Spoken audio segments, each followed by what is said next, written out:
ဒီမှာကြည့်ပါတငယ်ချေတို့ရဲ့အခုလိုမျိုးပေါ့နော်ခဲဆိုးခါဆူကြီးတဲ့မှာပေါ့နော်ကျမတို့တွေစိုက်ကယ်ရန်ထားတဲ့နေရာမှာအရန်ကုန်မှာလည်းတတိထောက်ဖို့လွတ်တာပဲဖြစ်ပါတယ်ရှင်ဒီလူတရောဆိုလို့ရှိရင်ဒါကြီးကြီးပေါ့နော်စိုက်ကယ်ဖိုက်ထက်ခုတ်ကိုဖွေပြီးခါကြလို့ရှိရင်စိုက်ကယ်ထဲမှာပါလာတဲ့ပစ္စည်းတွေကိုသူခိုးယူပြီးခါကြလို့ရှိရင်သူရဲ့ဘုတ်ဘီအိတ်တက်ကိုထန်နေတာပေါ့နော်တစည်းခိုးပြီးနောက်ထပ်တစည်းကိုမှသူပြန်ပြီးတော့ဖွေဖို့ကြံစည်နေတာပဲဖြစ်ပါတယ်တငယ်ချေတို့ရေအရန်ကုန်မှာလည်းဒါ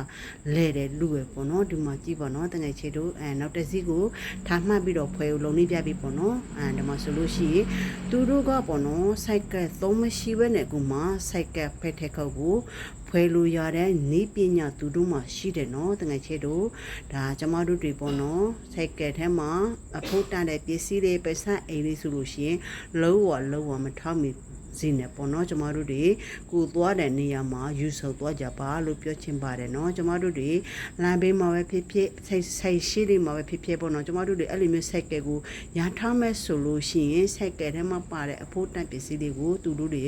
လွတ်တကူခိုးယူလို့ရတာပေါ့နော်ဒီဖိုးကြီးရဆိုလို့ရှိရင်စိုက်ကယ်ကိုစောက်တဲ့ဖိုးကြီးတော့မသိဘူးပေါ့နော်ဒီဖိုးကြီးကမြင်သွားတဲ့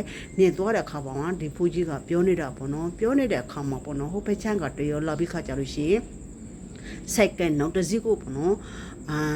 ဒီမှာကြည့်ပါနော်ဒီမှာတော့ထုံနေပြီအဲ့ဒါကြတော့ပေါ့နော်ကျွန်မထဲတာက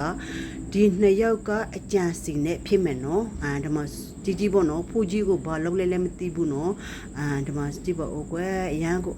ဒီမှာကြည့်ပါဦးကွယ်ဖူကြီးခမပေါ့နော်သူခမတနာစရာပေါ့နော်ဒါအတင်းကြီးပြီးဆိုတော့ဘာလဲပြန်လို့မနေပဲအပြစ်ပေါ့နော်ဖူကြီးမှာအန်တယ်လဲများတာပေါ့နော်အခုဆိုလို့ရှိရင်ဖူကြီးက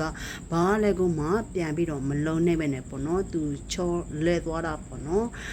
အရန်ကိုမှလဲဒါတတိထားဖို့လိုတာဖြစ်ပါတယ်ရှင်တကယ်ကိုမှကိုချင်း